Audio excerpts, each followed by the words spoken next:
Channel Africa. Nous sommes très heureux de vous avoir nombreux à cette autre édition de spécial Covid-19. Comme vous le savez, depuis quelques semaines déjà, nous attelons ici toute la rédaction de Vision Channel Africa. Nous attelons à vous offrir des informations de qualité et nous invitons des personnes ressources, des spécialistes dans leur domaine pour discuter de cette pandémie.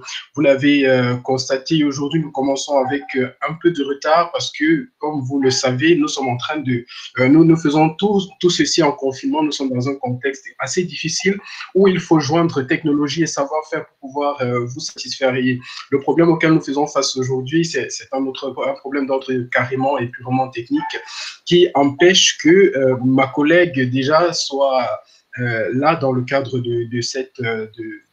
dans la présentation de cette émission. Alors aujourd'hui, on va se tourner vers l'Afrique et plus précisément le Cameroun, où nous allons parler du Covid-19 et comme vous le savez peut-être, je vais vous rappeler un peu les chiffres comme ça. En Afrique aujourd'hui, on a 53 pays qui sont touchés par cette pandémie avec un total de 13 866 cas, dont 10 624 actifs, 751 décès au total et un taux de guérison, un nombre de guérisons de 2491 et on a un surplus de 216 guérisons. Ce sont des chiffres qu'il faut prendre avec le plus grand sérieux. Au Cameroun, où nous nous rendons aujourd'hui, on a un total de 836 personnes, 836 cas de Covid-19 déclarés. Donc, comme je vous l'ai dit en introduction, aujourd'hui, nous sommes là pour un débat tout simplement, avec... on est parti chercher des personnes assez spéciales, hein, on va le dire ainsi, pour parler de cette pandémie. On a là, vous le voyez à l'écran, Madame Marie-Noël Niba, que je salue. Bonsoir Marie-Noël. Bonjour. Voilà, vous êtes productrice, réalisatrice. Voilà. Et à côté, allez-y, j'ai de la peine à vous écouter. J'ai dit merci de m'avoir invité. Ah, tout le plaisir est pour nous. C'est nous qui vous remercions, madame. À côté, nous avons Jean-Bruno Tagne, qui est très bien connu de vous, très chers téléspectateurs, sans doute. C'est un journaliste et auteur. Bon après-midi, Jean-Bruno. Bon après-midi. Merci de m'avoir invité. C'est un plaisir. Et à côté, normalement, on devrait avoir aussi le docteur Aubin Nino Baleba, qui... devrait arriver d'un moment à l'autre. Lui aussi, il a quelques soucis au niveau de la technique. Il est médecin de santé publique et auteur. Alors, le thème de cet entretien, c'est le confinement total des pays africains. Est-ce qu'il est possible? Est-ce que c'est possible au Cameroun? Je vais tout de suite me tourner vers Jean-Bruno, à qui je vais demander de nous brosser comme ça rapidement la situation de son point de vue de journaliste au Cameroun actuellement. Alors, très rapidement, la situation, d'abord sur le plan comptable, malheureusement, on est obligé de commencer par là. En ce moment, c'est autour de 830 cas, parce que bon, les chiffres augmentent très rapidement. Au moment où nous sommes en train de discuter, il est possible que d'autres cas soient constatés. Donc, on est autour de 830 cas de contamination pour l'instant, 12 décès. Et la bonne nouvelle dans cette affaire, c'est que en ce moment, on a 98. Donc, jusqu'à hier, on avait 98 cas de guérison. Donc, avec un peu de chance, c'est des cas qui devraient pouvoir augmenter. Donc, pour l'instant, c'est ça les statistiques en ce qui concerne le Covid-19 au Cameroun. C'est un peu l'état des lieux en ce moment. Il y a de nouvelles mesures qui ont été prises. La plus importante qui va entrer en vigueur dès demain sur l'ensemble du territoire camerounais, c'est le port obligatoire du masque. Donc, tous les Camerounais sont désormais astreints au port du masque une fois qu'ils se retrouvent sur la place publique. C'est obligatoire à partir de demain. Donc, voilà très rapidement brossé la situation du Covid-19. Voilà, merci bien pour cette mise au point. Madame Marie-Noël Niba, quel est votre point de vue sur la situation actuelle? Mon point de vue, je pense il est comme pour celui de tout le monde. On est surpris par cette pandémie. Je ne sais pas si de ma vie, qui n'est peut-être pas assez longue, j'avais imaginé que je vivrais une pandémie. Non, je ne m'y attendais pas. Et je sais que tout le monde est tout aussi choqué de ce qui est en train de se passer. Le Covid-19 est arrivé, j'ai failli dire sournoisement. Personne n'était préparé aussi bien en Afrique que dans les autres parties du monde. Ce qu'il faudrait maintenant, c'est simplement garder son calme, essayer de suivre toutes les mesures qui sont prises pour aider les uns et les autres à traverser cette pandémie en étant sains et saufs. Nous voyons à quel point, de part et d'autre, même dans les pays les plus développés, malgré toutes les mesures qui sont prises, il y a beaucoup de morts. On a l'impression qu'on ne parle pas des êtres humains. On a du mal à réaliser ce qui est en train de nous arriver. C'est traumatisant. Peut-être au quotidien, ceux qui n'ont pas perdu l'un des leurs ne réalisent pas encore que c'est quelque chose qui fauche, on l'appelle la grande faucheuse. Elle fauche facilement, tellement facilement qu'on se demande si nous-mêmes nous sommes encore en vie.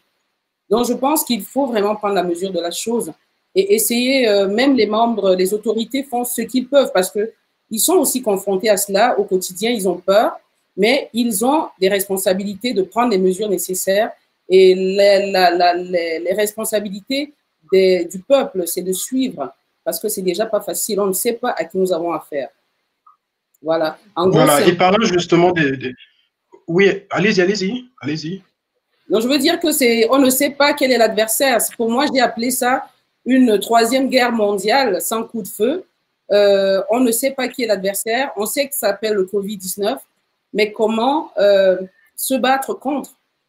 Et je pense que pour le moment, nous n'avons que ces mesures préventives que tout le monde devrait suivre au maximum parce que chacun devrait se protéger. C'est un peu comme si on te dit, toi, de te munir d'une carapace pour te protéger et tu dis non. Ça veut dire que tu t'exposes toi-même. Personne d'autre ne peut rien pour personne. Chacun doit se prendre en main en ce moment. Voilà. Très bien. Voilà, merci bien pour déjà vous entrez, vous avez mis les pieds dans le plat, comme on dit dans le jargon.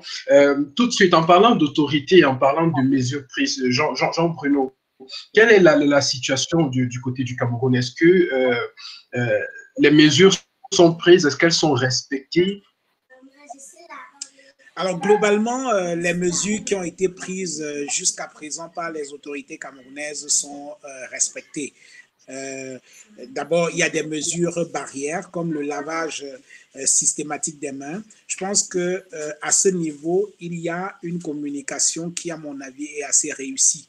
J'étais il y a 2 semaines très loin de Yaoundé, dans l'ouest du Cameroun, et jusqu'au fin fond de mon village, j'ai été impressionné de voir des grands-parents, vraiment de voir des personnes au courant de ce qui se passait, quelque chose de pas bien dans le monde entier aujourd'hui. Il était pratiquement entendu de tout le monde qu'on ne serrait plus des mains, qu'on trouverait d'autres moyens de se saluer sans se rapprocher, sans se faire des accolades, sans se serrer la main. Je pense qu'à ce niveau-là, la sensibilisation semble avoir marché. J'ai également regardé devant les boutiques, sur les marchés, des seaux d'eau qui ont été déposés un peu partout pour se laver les mains. Donc, les mesures barrières qui ont été prescrites par le gouvernement camerounais sont globalement respectées. Et ici, à Yaoundé même, à partir de 16 h, tous les marchés sont fermés. À partir de 18 h, il n'y a pas un seul bar qui est ouvert. Les rues sont totalement déserte à partir de 21 h, ce qui est quelque chose d'extrêmement rare, y compris les week-ends, quand on sait l'entrain avec lequel les Camerounais aiment faire la fête. Donc, au niveau des mesures qui ont été prescrites par le gouvernement, des mesures barrières, je veux dire, globalement, c'est assez respecté.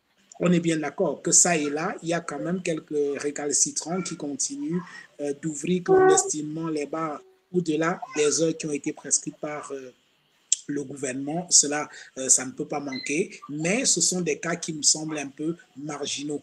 Globalement, les gens respectent les mesures barrières qui ont été prescrites par le gouvernement. Maintenant, à partir de demain, Il y a une autre mesure qui a été, comme je vous le disais tout à l'heure, édictée par le gouvernement, c'est-à-dire le port obligatoire du masque une fois qu'on se retrouve sur la place publique. Je pense que c'est également une mesure qui devrait pouvoir être appliquée, même si à ce niveau-là, le gouvernement me semble avoir mis la charrue avant les bœufs, parce que les masques, l'accessibilité au masque n'est pas encore assez généralisé. Et je pense qu'à ce niveau, il y a une faiblesse de la part du gouvernement qui aurait dû d'abord faire fabriquer assez de masques, suffisamment de masques pour que les Camerounais puissent y avoir accès. Il y a également une communication à ce niveau-là qui me semble faible sur le port du masque. Il y a, hier, par exemple, je suis sorti, j'ai rencontré pas mal de gens qui portaient déjà leur masque, mais j'ai l'impression qu'ils n'ont pas encore très bien compris à quoi servent ces masques qu'ils portent. Parce que chaque fois quand les gens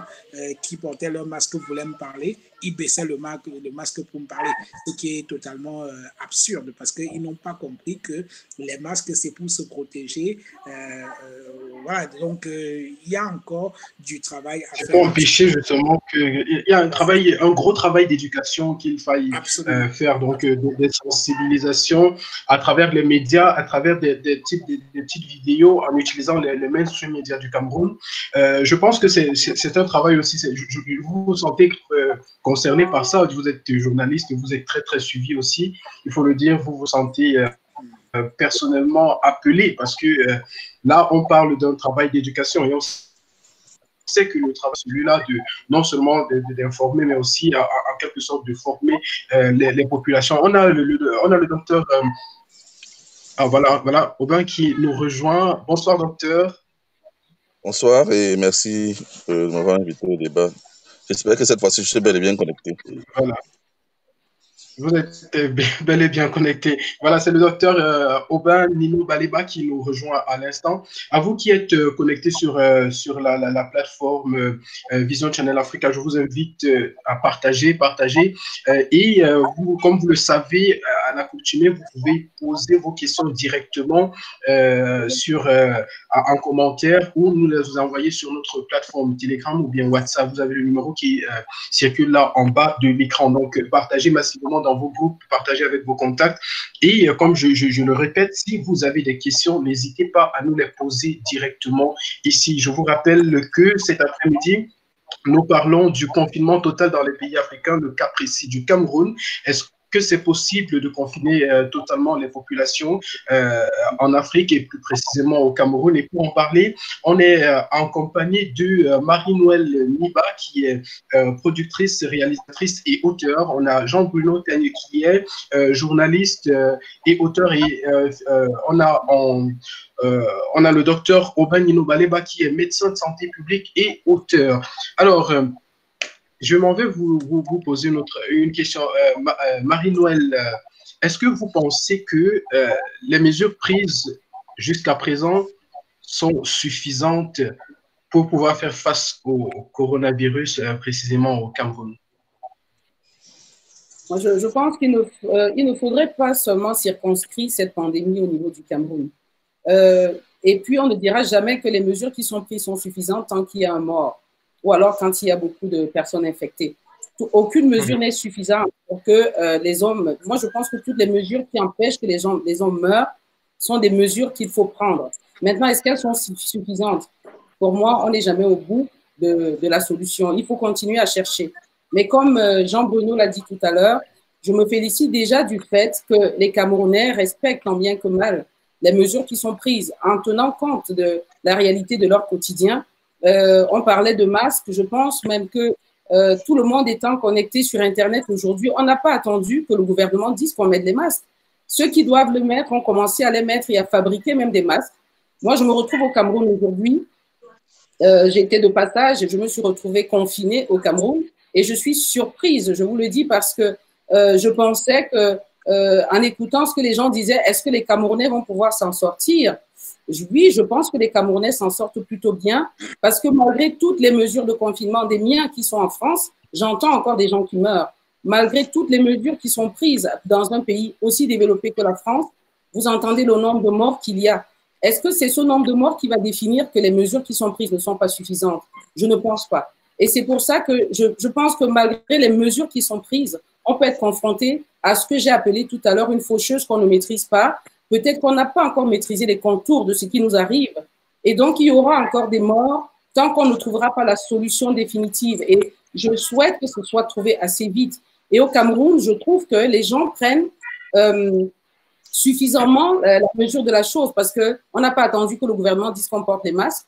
Maintenant, vous avez, comme Jean-Bruno l'a dit, des récalcitrants qui pensent que porter le masque n'est pas, ça ne leur permet pas de faire, ça ne les empêche pas d'avoir le virus parce que certains disent de toute façon, nous l'avons déjà. Et puis, si on s'en tient à ce que l'imaginaire populaire dit, oui, les Noirs sont plus résistants, je ne sais pas jusqu'à quelle mesure. Mais je pense qu'il faut se féliciter quand même du fait que les Camerounais, à ce que je vois, prennent la mesure de la chose. Tout à l'heure, j'ai vu quelque chose de nouveau, c'est ces seaux qui sont apportés en robinet, en pompe, on appelle ça quoi? Un robinet public. On a des seaux un peu partout. Vous n'avez jamais imaginé qu'on aurait ça, même quand il y avait la pénurie d'eau. On n'avait pas adopté les seaux ni les réservoirs en robinet. Et là, partout ailleurs, dès qu'on a entendu parler de ça, dès qu'on a parlé confinement, je voyais partout des robinets qui étaient adaptés à des seaux. Devant chaque porte, j'ai vu des éviers qui ont été construits. Sinon, on mettait des seaux avec des gobelets d'eau. Et puis, les masques, oui, tout le monde essaie de se faire un masque même en tissu traditionnel. Ça devient même un genre de look, pourquoi pas, hein. Je me disais même tout à l'heure que tout le monde va être masqué. Quand je dis masqué, c'est de dire on ne reconnaîtra plus personne dans la rue. Parce que ça devient une manière, même un accessoire de mode. Je veux dire qu'il faut continuer.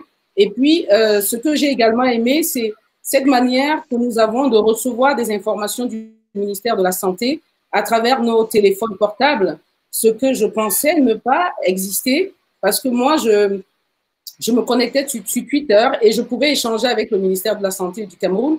Mais là, je me rends compte que nous avons des messages comme ça de rappel, de sensibilisation, qu'il ne faut pas négliger. Ça veut dire qu'il y a une communication, il y a une sensibilisation. Il y a beaucoup d'autres choses. Les réunions ne se tiennent plus.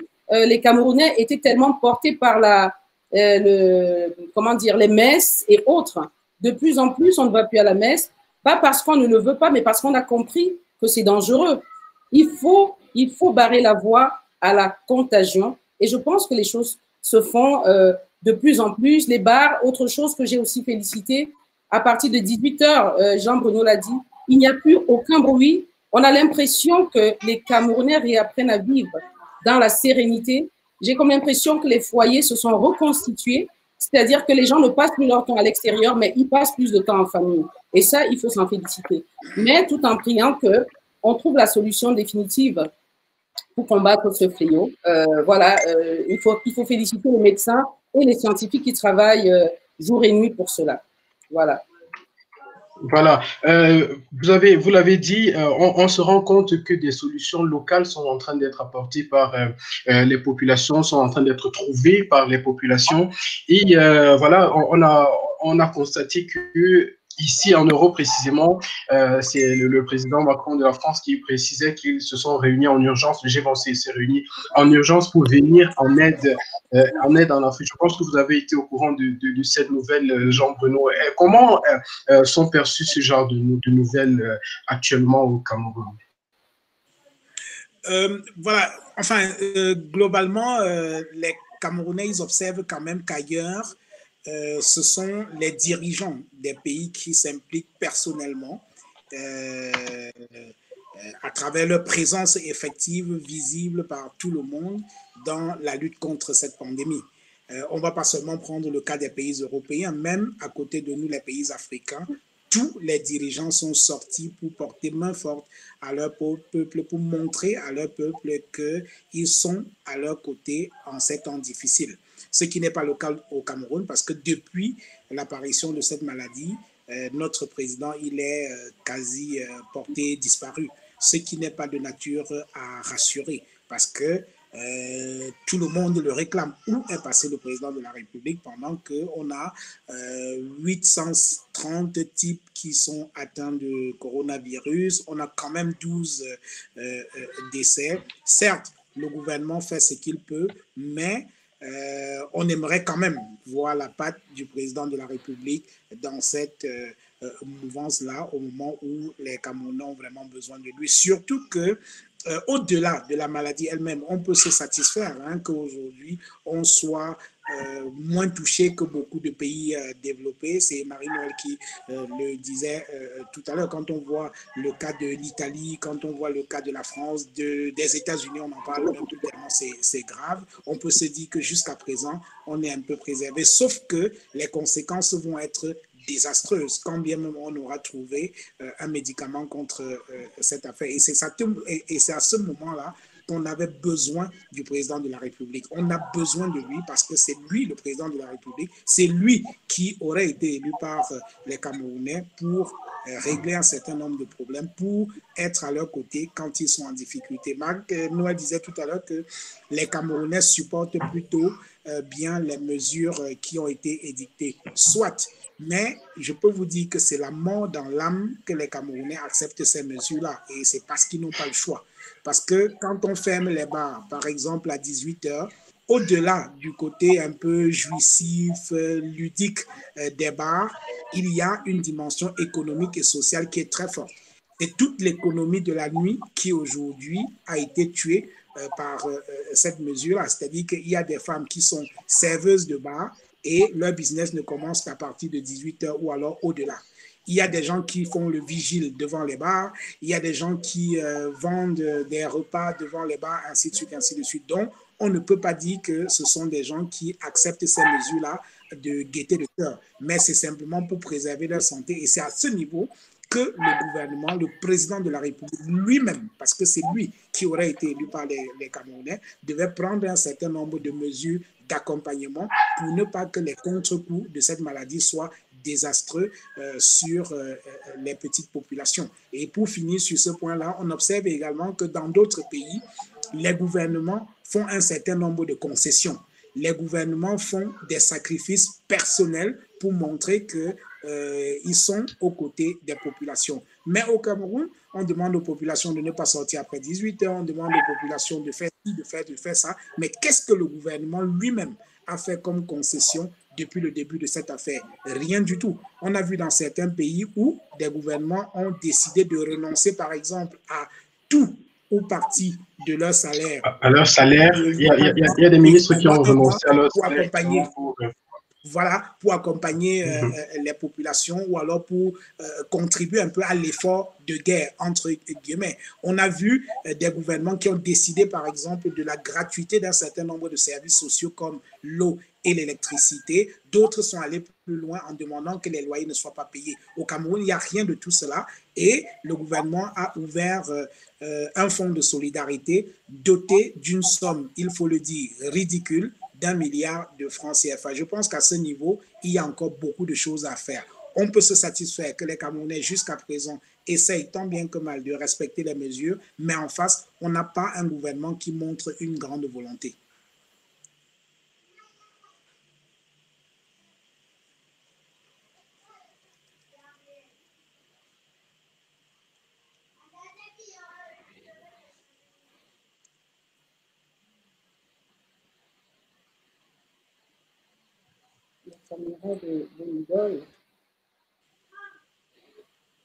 Allô? Est-ce que vous m'écoutez? Oui, oui, nous t'écoutons très bien. Ah, excusez-moi, j'ai eu un souci de... Voilà, merci, ça me rassure. Excusez-moi, très chers téléspectateurs, c'est encore la technique. On ne peut pas dire qu'on lui fasse confiance à 100%. Vous m'avez précédé là tout de suite, Jean-Bruno, justement, au Cameroun. Tout le monde est en train de se demander, j'ai vu un reportage d'une chaîne de télévision européenne qui, justement, était en train de se demander aussi où était le président de la République. Et comme vous l'avez dit tantôt, il y a des pays, au Nigeria par exemple, ils étaient prêts, il y a des stades qui ont été préparés, il y a des tentes qui ont été dressées pour attendre justement des cas de coronavirus avant même que ce ne soit, que le problème ne devienne vraiment super préoccupant comme ça l'est maintenant. Mais au Cameroun, par contre, ce n'est pas trop le cas sur Twitter. là et je vois même que parfois des personnes se plaignent et lui, il va leur répondre là sur les réseaux sociaux. En dehors de lui, vous avez réalisé l'interview avec le ministre de la Recherche scientifique et de la Recherche scientifique et de l'innovation. Voilà. Voilà, pratiquement en ce moment, c'est ce qu'on voit en première ligne parce que ce sont leurs domaines qui sont tout de suite touchés. Vous, lorsque vous êtes rendu, lorsque vous avez eu votre entretien avec le MINRECI, lorsque vous avez eu comment je vais appeler ça, la lecture que vous avez de tout ce que le ministère de la Santé est en train d'être fait. Vous avez dit tantôt que dans d'autres pays, il y a même des fonds qui sont alloués. Mais je pense qu'au Cameroun, jusqu'ici, il a été décidé d'un fonds d'1 milliard de francs CFA. Si je me trompe, vous corrigez, s'il vous plaît. Je crois qu'il s'agit bien d'1 million de francs CFA qui a été débloqué par l'État pour pouvoir faire face à cette pandémie. Personnellement, je voudrais le dire, je pense que c'était le moment même de relancer certaines industries, notamment toutes ces industries, tout ce qui touche à la santé, par exemple, parce que l'État pouvait, par exemple, subventionner la fabrication de ces masques, mais aujourd'hui, ils sont faits encore de manière artisanale et les filtres, tout ce qu'il doit y avoir, ne sont pas forcément, en fait, ils ne sont pas du tout homologués. Donc, ça peut représenter un danger, mais c'est mieux que rien. Donc, du coup, on se retrouve dans une situation où le chef des armées n'est pas en tête. Marie-Noël, qu'est-ce que vous pensez de cette situation? Oui, je voudrais rebondir un peu sur ce que Jean-Bruno Tagne a dit tout à l'heure sur les travailleurs de nuit. Oui, vous avez tout à fait raison. Moi, je pense qu'en temps de guerre, quand c'est un peu un changement complètement de la société qui va avoir lieu. Je pense qu'il faut toujours, avant de parler de ce qui ne marche pas, il faut aussi parler de ce qui marche. Moi, je dis toujours, chaque occasion, comme les anglophones disent, disappointment is a blessing. Parfois, il faut des situations comme ça pour voir qu'on peut changer son mode de vie et continuer à vivre, avoir une vie meilleure de toute façon. Oui, il y a des gens qui travaillaient la nuit et ce sont ces personnes-là, pendant qu'elles étaient en train de gagner leur vie, il y en avait d'autres qui n'arrivaient plus à vivre une vie sereine. Est-ce qu'à ce moment, il ne faut pas trouver une solution pour que tout le monde puisse sereinement vivre normalement sa vie? C'est pour ça que j'ai parlé tout à l'heure de ce que je me félicitais de ces soirées plutôt paisibles dans nos quartiers, puisqu'on le déplorait déjà. Mais peut-être que les personnes qui, la nuit, faisaient leur petit gagne-pain, pendant cette période de confinement, comme je dis, c'est aussi une période de remise en question. Il y a beaucoup de gens qui vont se remettre en question. Est-ce que mon mode de vie, parce que nous ne savons pas quand ce confinement va s'arrêter. Si le confinement continue, il faut que je change ma manière de vivre. Je crois que les gens, il n'y a pas une situation définitive. Chaque fois qu'on change, que la situation change, il faut s'adapter. Et je pense que les personnes qui, la nuit, essayaient de trouver leur gagne-pain, pendant cette période de confinement, ils doivent se demander comment je fais si on continue. Parce que, comme je dis, l'adversaire, on ne sait même pas encore comment le contrer définitivement. Je ne sais même pas si demain le confinement terminera. Je me rends compte qu'en Espagne, on ne fait que repousser le déconfinement. En France, on n'arrive même plus à en parler. Alors au Cameroun, je ne sais pas quand est-ce qu'on va s'arrêter. Ce qui veut dire que ce que je veux dire, c'est que les personnes qui travaillaient de nuit, ils doivent commencer à se demander comment nous allons faire si ça continue. Il faut que je trouve une autre manière de gagner un peu d'argent pour vivre. Bon, maintenant, vous me disiez, oui, je ne sais pas si Jean-Bruno voulait dire quelque chose. Oui, juste dire quelque chose sur ce point-là, c'est-à-dire que en fait, les bonnes femmes qui servent dans les bars, les vigiles et tout cela, ce ne sont pas des grands métiers, on le reconnaît. Pardon. Ce sont des gens qui se retrouvent dans ce type de métier faute de mieux. Et donc aujourd'hui, c'est un peu difficile pour eux parce que trouver une autre activité, ça c'est quelque chose d'extrêmement complexe. J'essaye de me mettre à la place de ces gens-là qui vivaient de la nuit et qui aujourd'hui ne peuvent plus le faire. Donc c'est parti pour plusieurs mois de chômage technique, le temps de trouver autre chose à faire. Et ce ne sont pas des gens qui gagnent des tonnes pour qu'on pense que pendant cette période, ils ont pu mettre quelque chose de côté qui leur permettrait de vivre en attendant de trouver quelque chose. C'est pour cela que je pensais que le gouvernement devrait faire preuve d'un peu plus d'imagination que cela pour anticiper, parce qu'il y aura une crise économique et sociale aiguë au sortir de cette histoire de coronavirus si on en sort très rapidement, parce que le chômage va augmenter. Il y a des gens qui vont tomber en faillite. Il y a des gens qui vont tomber en faillite, des bars, des gens qui ont ouvert des bars, des gens qui ont ouvert des restaurants, peut-être qui ont pris des crédits pour ouvrir ces restaurants, qui vont tomber totalement en faillite et qui vont être obligés de changer d'activité ou alors de se retrouver à la rue. Et c'est à ce niveau que l'État doit jouer son rôle, c'est-à-dire accompagner ses citoyens. Parce que la responsabilité de l'État, c'est de trouver des emplois à ses citoyens. Et donc, l'État est incapable de trouver des emplois aux citoyens camerounais. Les citoyens camerounais se débrouillent pour trouver quelque chose à faire. Après, il est de la responsabilité de cet État de protéger ces petits emplois-là. Donc ça va être quelque chose de très, très difficile. Et c'est maintenant qu'il faut pouvoir y penser. D'autres pays vont sortir très, très bien de cette mauvaise passe parce qu'en ce moment, on réfléchit déjà à des solutions originales. Ce n'est pas pour rien que certains pays mettent jusqu'à 350 milliards de francs CFA pour essayer de soutenir l'économie. Regardez des pays riches comme en France, en Allemagne et tout, malgré un secteur privé qui est très fort, l'État se sont obligés de soutenir encore ce secteur privé-là pour pouvoir l'aider à sortir quand même vivant de cette crise du coronavirus. Donc, on peut espérer la même chose chez nous à condition que le gouvernement camerounais décide de faire les choses bien. Mais tel qu'on voit les choses se faire jusqu'à présent, cela n'augure rien de bien sérieux parce que ouvrir un fonds de solidarité d'1 seul milliard de francs CFA qui correspond exactement à ce que des individus volent à eux seuls dans cette administration-là, je pense que c'est absolument pas encourageant et le gouvernement devrait se relever pour pouvoir faire quelque chose qui soit de nature à mettre les gens beaucoup plus en confiance. Parce que ça va être difficile. On va vers une crise économique et sociale inévitable au sortir de cette affaire. Ce sera mondial, mais au Cameroun, cela sera encore plus grave si on ne prend pas les mesures qui s'imposent à présent. Non, mais moi, je suis d'accord qu'il faut être alarmiste. J'aimerais ajouter ceci, Marie-Noël, avant qu'on continue, hein, parce que on le sait très bien que le tissu économique du Cameroun, pour celui qui appartient au Cameroun même, est à 90% fait de l'informel. Ça, c'est à noter également. Ça veut dire que une mesure, parlant de CNPS, prenons juste le corps des mototaximens ou bien même, oui, prenons le corps des mototaximens.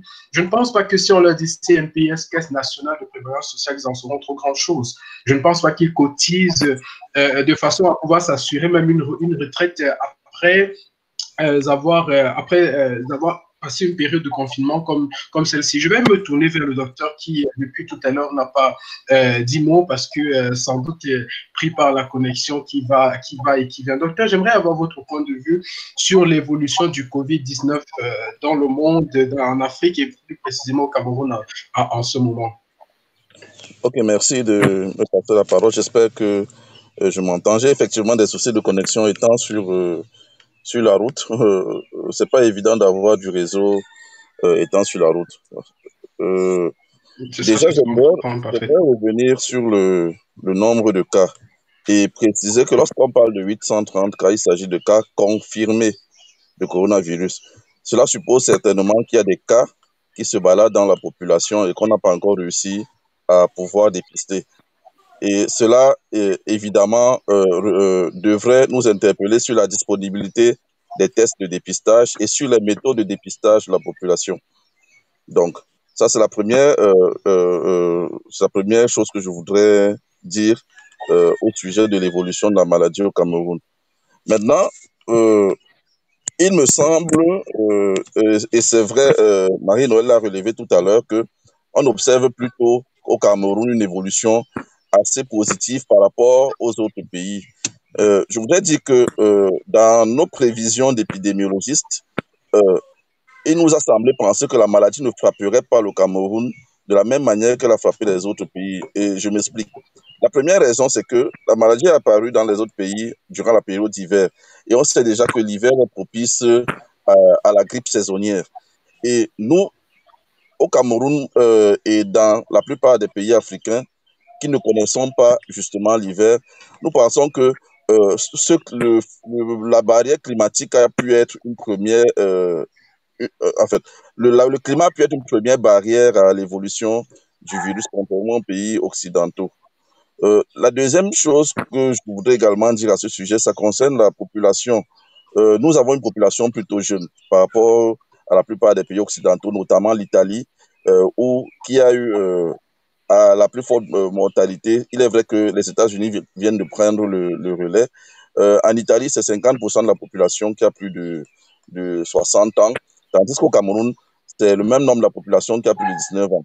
Donc, on peut considérer, et avec l'hypothèse qu'on évoque de plus en plus de la vaccination au BCG, qui semblerait être une barrière, on peut penser que l'épidémie n'aura pas le même effet dans nos pays que dans les autres pays. Mais cela n'empêche quand même pas que l'on puisse observer les mesures qui ont été mises en place. Des mesures qui ont été mises en place, je dirais, de manière progressive, parce que derrière les mesures gouvernementales, en fait, il faut reconnaître une chose qui répond à la question qui nous réunit aujourd'hui, c'est qu'il est impossible de confiner la population, il est impossible d'appliquer le confinement total de la population dans un contexte camerounais. Vous avez évoqué le secteur informel tout à l'heure. Cela donne effectivement des mots de tête au gouvernement. En Europe ou en France, on n'a que 10% de la population qui est du secteur informel. C'est facile de dire aux gars de rester à la maison et de prendre des mesures d'accompagnement. Mais chez nous, on ne connaît même pas la population des taximens de la ville de Douala. Il y a plus forte des mototaximens de la ville de Douala. Pour prendre l'exemple de ce que vous avez dit tout à l'heure, il y a plus forte raison de celle des autres populations du Cameroun. Donc moi, je comprends parfaitement la gêne du gouvernement à pouvoir prendre ce genre de mesures. Toutefois, derrière ces mesures, je vois quand même une évolution progressive. Et là, je dirais que le gouvernement est dans son rôle. Ça veut dire, au départ, on a mis en place 13 mesures, puis on ajoute 7 mesures supplémentaires au fur et à mesure que l'évolution. Je pourrais dire que nous sommes dans une attitude un peu plus prudente que celle de certains pays et qui va effectivement avec les moyens que nous avons à notre disposition pour pouvoir contenir cette épidémie-là.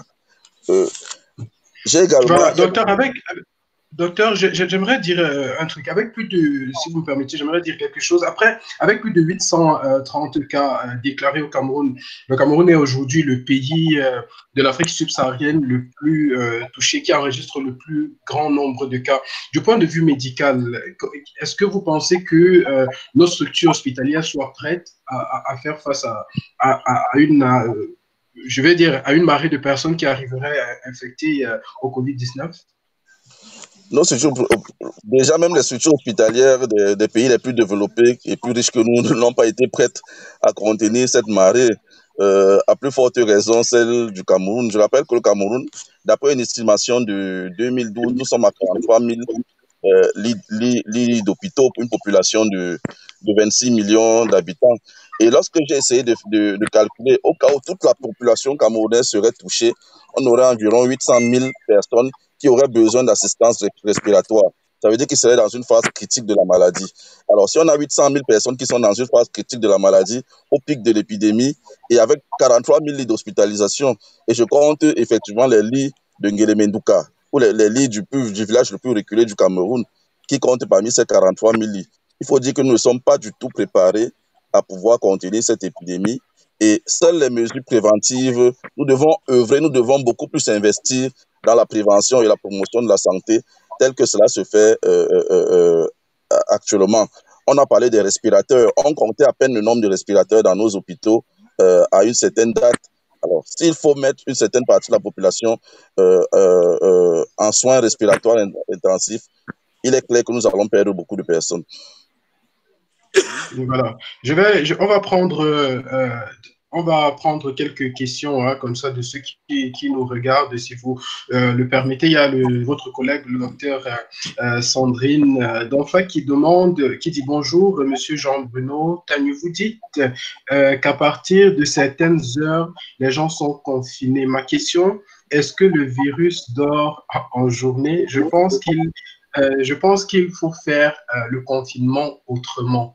Jean-Bruno Tagnou, cette question vous était oui, le docteur l'a dit tout à l'heure, c'est que le confinement général, ce serait une mesure barrière très efficace. On l'a vu dans des pays comme la Chine, beaucoup de pays d'Asie du Sud-Est là ont observé le confinement général et c'est cela qui a permis de barrer ou alors de limiter le nombre de contaminations. Mais politiquement, c'est une mesure qui est impossible au Cameroun. Personnellement, je pense que quel que soit le niveau de développement de cette maladie au Cameroun, on ne pourrait pas prendre une telle mesure parce qu'elle est dangereuse. Elle est dangereuse au regard de la structure de l'économie du Cameroun. Vous avez plus de 80% de la population qui vit de l'informel, c'est-à-dire des gens qui vivent au jour le jour.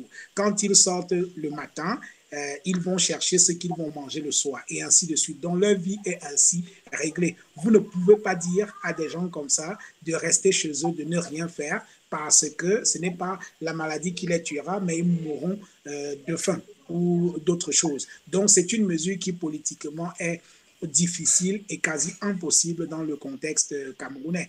On voit même dans les pays développés en France aujourd'hui, les gens commencent déjà petit à petit, il y a des petites résistances vis-à-vis du confinement général parce que ce n'est pas facile. Si donc dans ces pays où dans tous les ménages il y a Internet, il y a tout, on a même la possibilité de commander ce dont on a besoin par Internet et de faire livrer. Si dans ces conditions-là, les gens n'arrivent pas à supporter le confinement, imaginez ce que cela peut être au Cameroun. Donc, je pense qu'il faut cette mesure de confinement général, il ne faut même pas l'évoquer. Et de limiter les sorties, par exemple, de dire les bars ferment à partir de 18h, au-delà de toute polémique, je pense que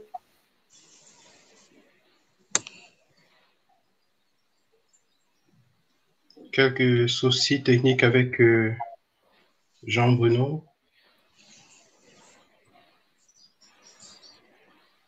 En espérant qu'il nous revienne tout de suite. Marie-Noël, je vais me retourner vers vous, hein, parce que voilà, il a évoqué l'aspect économique tout à l'heure, avant que je ne reprenne la parole, on était en train de parler justement des mesures d'accompagnement de l'État. Il faudrait bien, dans certains pays, on voit par exemple le Sénégal où le président a pris des mesures fortes.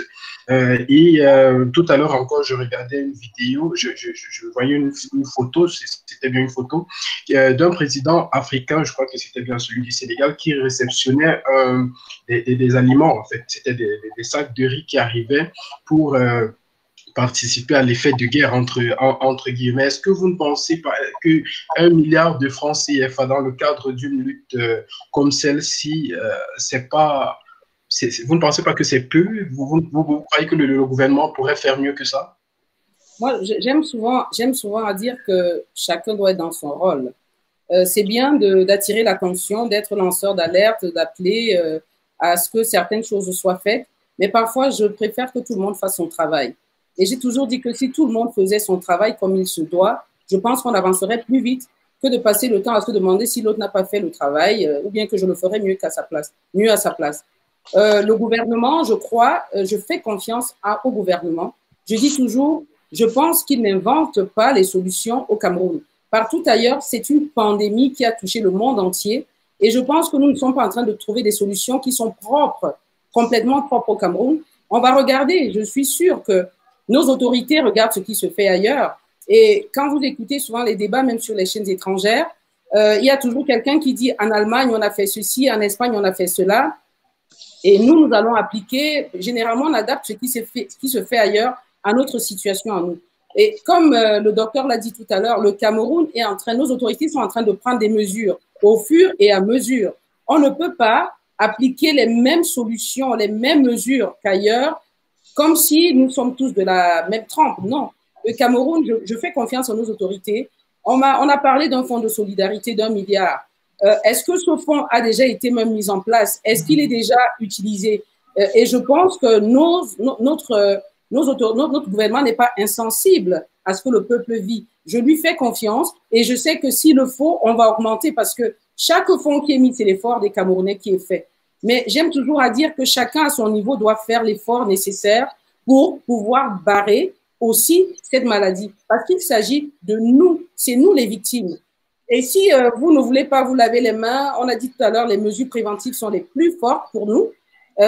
Si quelqu'un ne veut pas se laver les mains, il ne veut pas porter le masque, il ne veut pas faire la distance, c'est qu'il n'a pas pris conscience qu'il est en danger. Et il faudrait à ce moment-là travailler, éduquer les populations. Ce n'est pas seulement une question d'argent, c'est une question même de politique de sensibilisation, politique d'éducation. Il y a des gens qui prennent ça à la légère parce qu'ils ont l'impression qu'ils n'ont pas encore vu quelqu'un tomber devant eux. Mais il faudrait au maximum faire comprendre aux gens que c'est grave ce qui est en train d'arriver et que ça peut arriver à tout le monde, même aux personnes les plus riches, même ceux qui ont les moyens, comme on le voit à l'étranger. Il y a des personnes qui sont parties. Nous avons perdu notre icône Manu Dibango. Nous avons perdu des personnes qui avaient les moyens de vivre. Et ça, je pense qu'on ne devrait même plus revenir sur des polémiques de ce que le gouvernement n'a pas fait. Je pense que le gouvernement est conscient. Et oui, il faut lancer l'alerte et dire il en faut un peu plus. Pour revenir aux gens qui travaillent, aux gens du secteur informel, je suis d'accord qu'il faille les aider. Je suis d'accord qu'il faut prendre des mesures pour que ces personnes-là ne soient pas dans la paupérisation totale et à cause de ce virus. Mais comme je dis en temps de guerre, tout le monde doit se serrer un peu la ceinture. Il faudrait qu'on soit préparé à ce que toutes les mesures dont nous sommes en train de parler ne viennent pas à temps, mais pendant ce temps, il faut vivre. Et c'est pour ça que j'ai dit tout à l'heure que, étant donné que le confinement, parce que j'en profite pour dire que le confinement, on parlait tout à l'heure de confinement général, mais il s'agit, la question c'est confinement total et il faut faire la différence. Moi, je vois confinement général comme confiner tout le monde. Mais confinement total, c'est que chaque individu pris individuellement, s'il faut le dire comme ça, est-ce que nous pouvons rester enfermés chaque jour pendant longtemps et continuer à vivre? Votre question, moi je pense que nulle part dans le monde, on a eu un confinement réellement total. Même dans les pays où on a vraiment pris toutes les grandes mesures, comme en Chine, comme en Italie, les gens sortaient encore pour se ravitailler. Vous avez raison. Je comprends très bien je comprends très bien. Excusez-moi de vous interrompre. Je comprends très bien ce que vous êtes en train de dire. C'est vrai, effectivement. Même ici en Italie où nous sommes, il n'est pas question d'empêcher carrément aux personnes de sortir. Mais jusque là, il y a la question du chef de l'État qui ne se fait pas voir. Et je pense que en ce moment, étant donné que c'est le chef des armées, c'est le chef de l'État. Qu'est-ce que vous pensez effectivement? Qu'est-ce que vous pensez de cette situation-là en tant que Camerounaise, en tant que citoyenne et voyant ce qui se passe partout?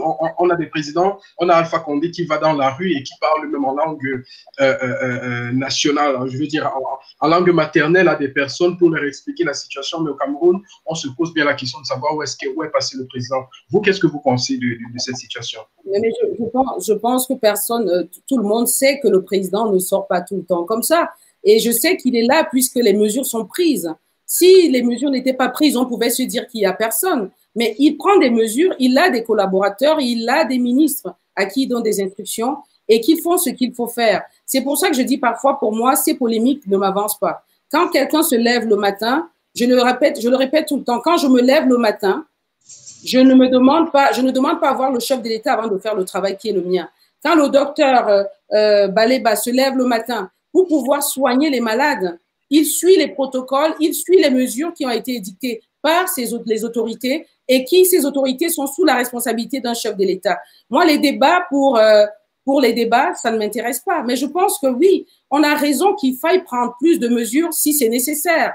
Et jusqu'à présent, les mesures qui sont prises nous contentent suffisamment. Le fonds de solidarité d'1 milliard, si on compare avec ce qui est fait ailleurs, on dira que c'est peu. Mais je voudrais qu'on m'explique d'abord comment est-ce que c'est utilisé. Si ce n'est pas suffisant, oui, bien sûr, pour le bien du peuple, notre père de la nation devrait prendre des mesures encore plus fortes.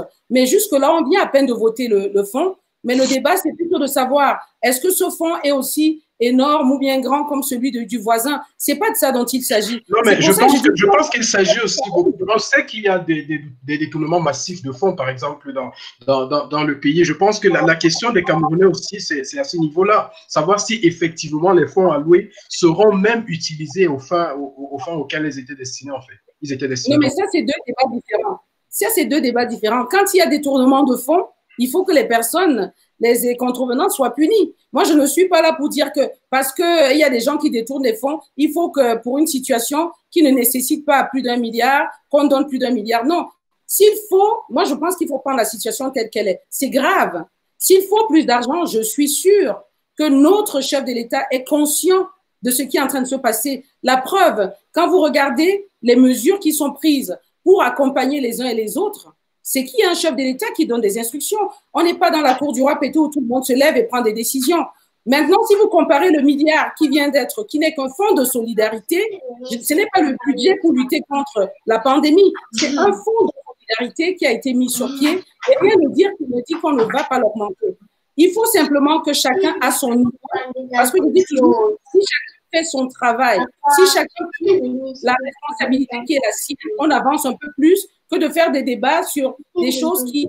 Moi, je fais confiance à ceux qui travaillent avec moi, je fais confiance à nos autorités et je pense qu'au Cameroun, la pandémie est en train d'être plutôt maîtrisée et je prie et je souhaite que les mesures, comme je dis, la responsabilité de chacun va nous permettre individuellement de bloquer la contagion. Ok, donc vous êtes plus pour une prise, vous êtes plus, excusez-moi, vous êtes plus pour une prise de conscience personnelle. Donc voilà, si des mesures sont prises, qu'elles soient respectées, que chacun respecte ces mesures, chacun à son niveau. Je vais dire bonsoir à Anne. Je dis même sur le. Excusez-moi. Attends, s'il vous plaît, permettez-moi d'introduire Armel Pifon, ma collègue qui nous rejoint finalement. Armel, bonsoir. J'ai du mal à t'écouter, j'ai pas de retour.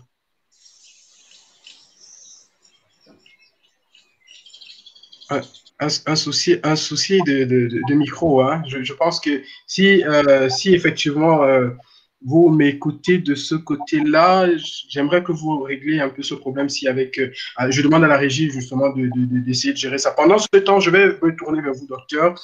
Sandra qui vous dit j'ai une question pour mon collègue du Cameroun. Actuellement, il donne quoi comme traitement aux patients COVID-19 hospitalisés? Y a-t-il des patients sous assistance respiratoire? Y a-t-il des jeunes patients, ados, enfants, bébés? Docteur Baleba, la question est pour vous. Ok. Merci à ma collègue pour cette question. Malheureusement, je ne pourrais pas y répondre parce que je ne travaille pas en milieu hospitalier. Je ne fais pas le suivi des patients au jour le jour. Et ce n'est qu'à travers les discussions avec des collègues qui, eux, travaillent en milieu hospitalier que j'ai quelques informations. Toutefois, il y a deux types de protocoles qui sont testés actuellement par les médecins camerounais. L'un d'eux, il s'agit de la fameuse quinine ou chloroquine dont on parle, associée à de l'azithromycine, qui apparemment fournirait de bons résultats. Mais il y a également des protocoles qui sont testés à base de médicaments antirétroviraux, à base de combinaisons d'antirétroviraux qui sont déjà d'ailleurs disponibles sur le marché camerounais. Donc, il y a d'autres médecins qui testent également des antirétroviraux. Il y a une combinaison thérapeutique qu'on appelle le Calitra qui est testée sur certains patients. Et nous sommes en train de faire justement une étude entre la corrélation entre les patients qui sont vivant avec le VIH et la prise en charge du COVID-19 en termes de ce qu'on se pose la question de savoir si ces patients-là pourraient effectivement être beaucoup plus résistants au COVID-19 que le reste de la population, étant entendu que ils prennent déjà des médicaments antirétroviraux de manière chronique. Donc, voilà en quelque sorte le protocole qui est testé, en plus des différentes mesures hygiéno-diététiques que l'on connaît tous, en plus du paracétamol pour baisser la fièvre, du traitement symptomatique tel qu'il est administré. Maintenant, est-ce qu'il y a des jeunes enfants? Oui, on a relevé quelques cas quelques cas pédiatriques qui sont dépistés positifs au Covid, mais je ne pourrais pas en dire plus actuellement parce que je n'ai pas davantage d'informations. comme je l'ai dit, je ne suis pas un milieu hospitalier et les informations que j'ai me proviennent de certaines collègues à travers des groupes de discussion. Toutefois, j'aimerais quand même rebondir sur la question, n'étant pas économiste, j'aimerais quand même rebondir sur la question du fonds de solidarité très rapidement et la question de l'intervention du président. Moi, je dirais que tout d'abord, Barry Doyle a parlé de se serrer la ceinture, que tous les Camerounais devraient se serrer la ceinture. Je vais le dire de manière ironique, le gouvernement devrait montrer l'exemple. Le gouvernement devrait commencer par se serrer la ceinture parce que lorsque le ministre des Transports, par exemple, exige qu'on soit à 4 dans les taxis, il faudrait quand même qu'il donne également sa part. Il faudrait que cela se ressente aussi au niveau peut-être du prix du carburant à la pompe ou alors sur certaines autres mesures qui pourraient quand même atténuer le choc que les Camerounais vont ressentir, ceux du secteur informel concernant l'épidémie. Là, je tire sur le gouvernement. Maintenant, je défends la position du président de la République parce que si j'avais été un monsieur de 87, 88 ans et qui a une telle épidémie qui se balade, telle que le Covid, sachant que ça attaque spécifiquement les personnes âgées et les personnes qui ont déjà des pathologies chroniques, moi je pense que je me confinerais pas entre 4 murs, mais plutôt dans un bunker. Et je pense qu'il est quand même compliqué pour le président de la République de s'adresser à sa population à partir d'un bunker, déjà que de manière classique, on n'a pas l'habitude de l'entendre sur certains sujets lorsque nous nous attendons à ce qu'il parle. Donc, je pense que cela ne devrait pas faire l'objet de polémique. Et je rejoins sur ce plan le point de Marie-Noël. Maintenant, concernant le fonds de solidarité, déjà, j'aimerais qu'on fasse clairement la différence entre le fonds de solidarité qui est mis en œuvre pour la riposte à la pandémie et un plan économique, un plan de relance économique du fait de l'impact ou bien des effets de la pandémie sur l'économie. Je voudrais qu'on fasse clairement la différence entre les deux. Parce qu'il y a beaucoup disons que le plan de relance, actuellement dans le monde, c'est la question, c'est la grosse question même qui est en train qui fait place en fait dans les milieux de discussion économique. Allez-y, oui, justement, j'aimerais préciser qu'il y a eu une réunion des ministres des Finances de la CEMAC, je pense qu'il y a 2 semaines, et qu'il y a eu des discussions à ce sujet-là. Il y a eu des directives que la BEAC a fournies par rapport progressivement, peut-être assez lentement à nos yeux, mais je pense que le Cameroun fait bien d'aller avec l'ensemble des pays de la CEMAC pour un plan commun de relance et économique. Maintenant, 1 milliard pour le fonds de solidarité, ce n'est jamais assez, mais je pense que c'est quand même un début. On a entendu des contributions et des uns et des autres. Si cet argent-là, un temps, ça peut bien utiliser, je pense qu'on pourra s'en sortir. Enfin, j'aimerais préciser que concernant je voulais préciser qu'il serait véritablement temps d'impliquer les collectivités territoriales décentralisées à la lutte contre la pandémie à divers niveaux, que ce soit sur le plan des mesures de santé publique, mais également sur les mesures économiques. Parce que s'il faut recenser les mototaximens, s'il faut recenser les bayamselam, etc., je pense que les communes sont beaucoup mieux placées pour faire ce travail que le gouvernement central. Ok, très bien. On va aller prendre vraiment ces questions à vous, très chers followers, très chers téléspectateurs. Merci de nous rejoindre. Merci pour ceux qui nous rejoignent à l'instant. Nous sommes là dans notre spécial COVID-19 sur Vision Channel Africa. Prenons cette question. Lydie Laure qui dit une modique somme d'1 milliard de francs CFA pour une situation d'urgence, pandémie. C'est une insulte à l'endroit du contribuable camerounais. On a comme impression qu'au Cameroun, tout est banalisé lorsqu'il s'agit de la sécurité sociale du citoyen camerounais. Mais nous savons tous combien ces mêmes dirigeants dépensent pour s'acheter les vins de luxe. Je pense que c'est une figure. Alors, on va prendre cette autre intervention de Honoré qui dit dire que le confinement total n'est pas possible au Cameroun, qui est en zone, qui a une zone de guerre armée, n'est pas convaincant. Le confinement total est possible. Là, le problème, c'est la mesure d'accompagnement financier. Admettons qu'il n'y ait pas de confinement total. Comment faire pour éviter la saturation des lits pour soins intensifs? Voilà. Je pense que la question, c'est une réaction à votre à votre propos, Marie-Noël, parce qu'il dit que dire que le confinement le confinement total ne soit pas possible, général, comme vous l'avez dit, ne soit pas possible. Il se pose la question de savoir, étant donné que le Cameroun a sa partie, a une partie qui est en guerre actuellement, comment donc faire face à une arrivée de cas de malades, comment faire s'ils avaient besoin de soins intensifs, voilà. Mais moi, ce que je veux dire, c'est que quand on a parlé de confinement total, je n'ai pas dit que ce n'était pas possible au Cameroun. S'il le faut, on va arriver à ça. Mais ce que je dis, c'est que je remarque que nulle part ailleurs dans le monde, il y a eu un confinement total. Et comme je disais, chaque mesure qui est prise, ça dépend de la situation de chaque pays. En France, par exemple, on a décidé que les gens vont rester en confinement total, on a dit quasi total, mais les supermarchés sont restés ouverts. Il y a des familles qui sortent pour aller s'approvisionner en ayant cette attestation de sortie. Ça veut dire que les gens sortent quand même, mais sous contrôle. Ça veut dire qu'il y a une organisation de la sortie des personnes. Le confinement n'est pas total, mais les gens ont pris conscience qu'il ne faut pas sortir du tout. Donc, il y a une seule personne qui sort et qui fait les courses pour le reste. J'ai remarqué qu'ailleurs, c'est pareil.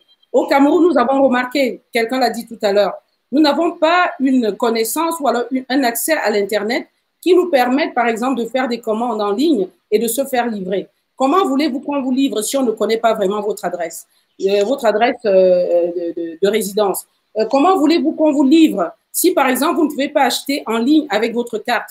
Au Cameroun, par exemple, il y a encore des choses, des préalables qui auraient permis que ce genre de confinement ait lieu. Mais nous savons tous que, prenons la situation des salaires qui sont sortis là, le 26 ou le 27, les gens étaient obligés d'aller s'aligner pour pouvoir tirer l'argent au distributeur. Parce que l'habitude a toujours voulu qu'on puisse aller au distributeur sortir de l'argent pour aller faire des courses avec de l'argent en espèces.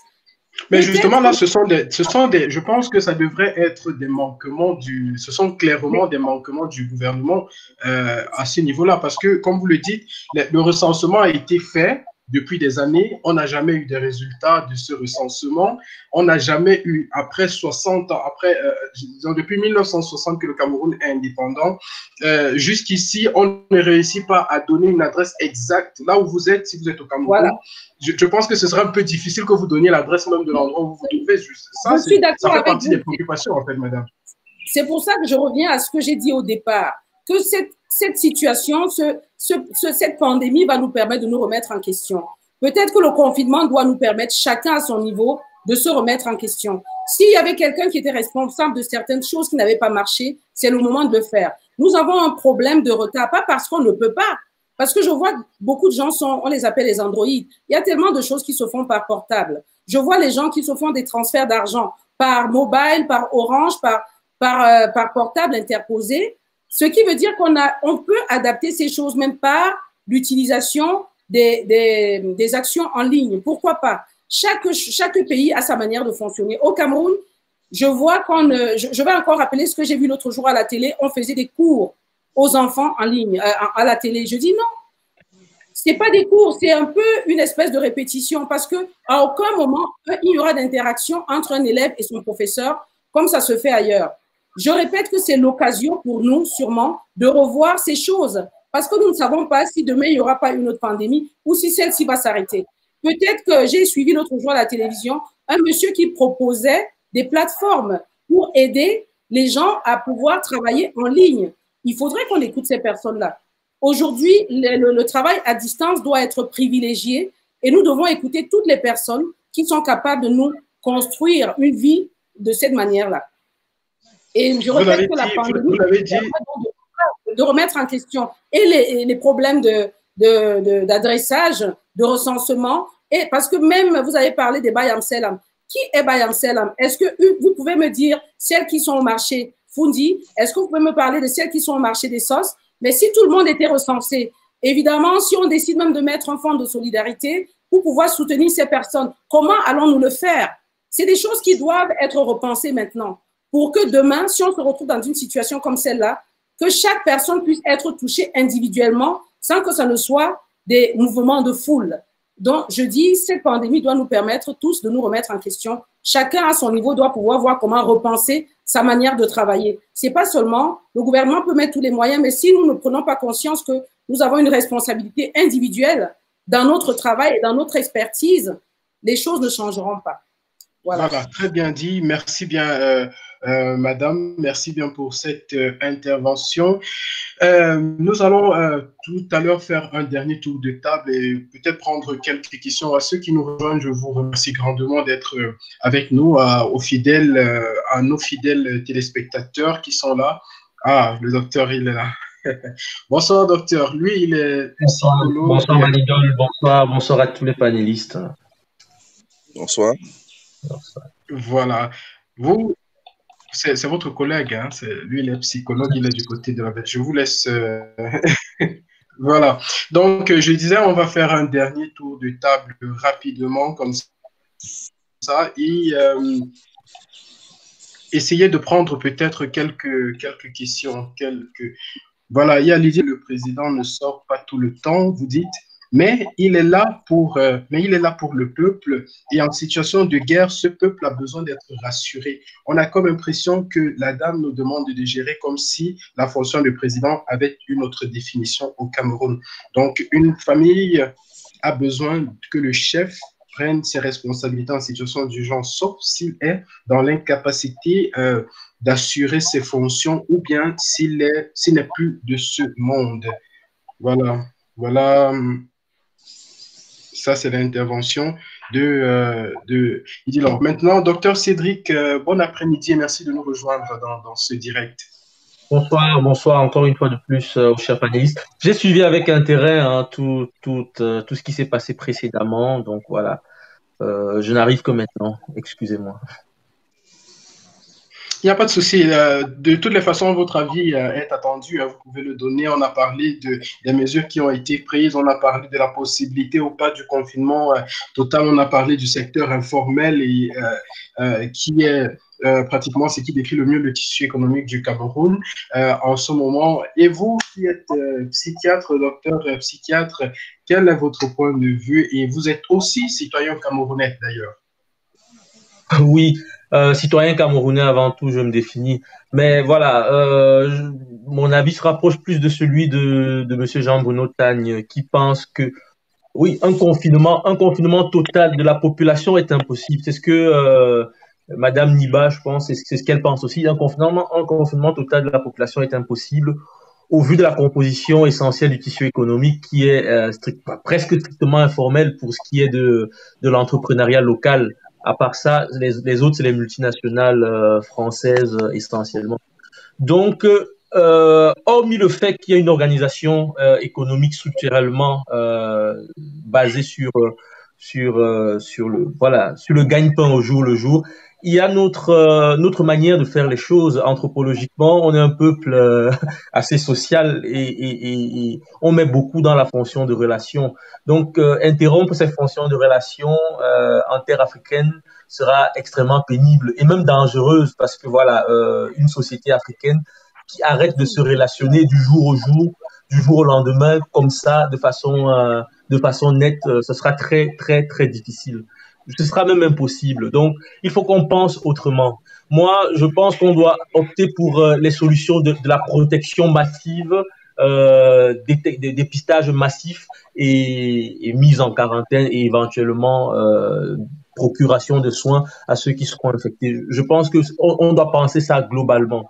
Donc, la protection doit passer par le port obligatoire du masque, par exemple. Ça, c'est une mesure que l'État peut prendre et accompagner économiquement. C'est-à-dire que protection obligatoire du masque, mais masque gratuit ou bien masque à 100 francs. Il y a des mesures qui peuvent être accompagnées et on profite de ça pour relancer l'industrie locale, comme vous avez dit. L'industrie locale, on va voir les petits artisans de genoux pour que voilà, le masque puisse arriver même dans les contrées les plus reculées. On peut déjà tabler là-dessus. On peut, par exemple, être un peu plus strict dans les grandes agglomérations comme Yaoundé, Douala, Bafoussam, qui auraient peut-être dû être confinés. Je ne pense pas qu'il soit tard pour confiner déjà ces trois grandes villes. Je ne dis pas confinement à domicile, le confinement de la ville elle-même, c'est-à-dire que bloquer le flux d'entrée et de sortie dans ces villes afin que voilà, le temps de la pandémie soit passé pour rouvrir le flux. Parce que c'est les trois grands centres qui pourront être responsables finalement de la distribution du virus à travers le pays, à travers l'arrière-pays. L'arrière-pays, justement, où se trouvent les personnes les plus vulnérables. C'est-à-dire que si on bloque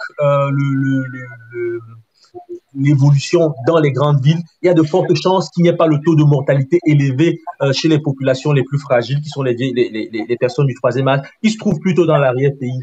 Donc, je pense qu'il n'est pas tard pour le faire. Et l'État devrait accompagner par des mesures également. Voilà. Merci bien, docteur Cédric, pour cette intervention. Je pense que Armel devra nous rejoindre d'un moment à l'autre. Et pour conclure, bien entendu, cette émission, je prends cette question de Gabriel Ivan qui vous est adressée à vous, Madame Marie-Noëlle Liba, qui dit demander à Madame Marie-Noëlle Liba ce qu'elle pense du fonds de solidarité lancé par les différentes personnes. Je parle des fonds privés. Quel est votre avis dessus? Parce que justement, on l'a constaté, il y a le leader de l'opposition, par exemple, là au Cameroun, qui a décidé de constituer un fonds de solidarité pour venir en aide, pour faire face à la situation d'urgence. Il y a aussi plusieurs personnes qui, en privé, ont décidé de faire un fonds comme celui-là. Moi, ici en Italie, j'ai reçu une invitation à participer à un fonds lancé par une jeune pharmacienne ici en Italie qui, après, m'a envoyé un message pour dire après la décision du MINAT, ministre de l'administration territoriale, qui disait clairement que en fait, qui empêchait de faire ces fonds de solidarité sans autorisation. Voilà. Elle m'a envoyé le message pour me dire, voilà, tout a été annulé, on ne va plus le faire. Vous, qu'est-ce que vous pensez de cette situation, Madame Niba? Merci. Au-delà de tout débat politique, je pense que toute action en temps de crise, toute action personnelle et même en groupe qui peut permettre que la solution, de trouver une solution ou d'aider les uns et les autres à se relever, est toujours la bienvenue. Je pense que chacun d'entre nous, dans nos familles, nous avons reçu, moi je parle de mon cas, j'ai plein de gens que j'ai reçus chez moi, j'ai dû faire des confinements chez moi parce que les personnes que j'avais reçues n'avaient pas suffisamment d'espace pour pouvoir tenir longtemps dans un petit studio. J'ai reçu plein de gens chez moi et je pense que c'est le cas de beaucoup de personnes. Et ça, ce n'est pas évalué, c'est même pas, on n'a pas considéré cela. C'est pas parce que il y a des textes qui disent ce qui est à dire que les gens doivent baisser les bras. Il faut continuer à s'entraider. Tout à l'heure, le docteur qui vient d'arriver a parlé de la socialisation. Nous avons ça de très fort. Nous avons cette entraide qui est une partie de nous. Je pense qu'on ne peut pas faire autrement. Nous avons les tontines où nous nous soutenons. On n'a parfois pas besoin de banque pour s'en sortir. On a des tontines, c'est la socialisation. Et je pense que dans nos familles, parfois, on n'a pas besoin que le gouvernement signe un texte pour que vous aidiez votre frère, votre soeur, vos cousins, vos neveux. Vous prenez tout le monde à votre charge du moment où vous en avez les moyens. Et je pense qu'il faut en appeler à tous ceux qui peuvent de continuer à aider. On n'a pas besoin de faire une affaire politique. On n'a pas besoin qu'un texte soit signé pour que ceux qui peuvent aider les gens autour d'eux à pouvoir dépasser cette crise le fassent.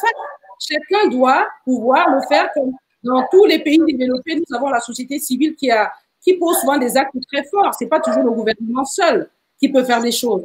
Je pense que ceux qui peuvent faire des choses doivent continuer à le faire. On n'a pas besoon de politiser quoi que ce soit. Si les gens avaient des moyens, de l'argent pour pouvoir aider les autres, faites-le. On n'a pas besoin d'un texte pour ça. Si il y a des gens étant donné que le ministre excusez-moi, madame, la note du ministre demandait carrément la fermeture du compte alloué à cette cause. Vous, quelle a été votre réaction lorsque vous avez eu cette décision? Moi, je dis toujours que j'aime gérer les choses que je suis capable de gérer. Quand le gouvernement signe une note, c'est en toute âme et conscience et en connaissance de cause.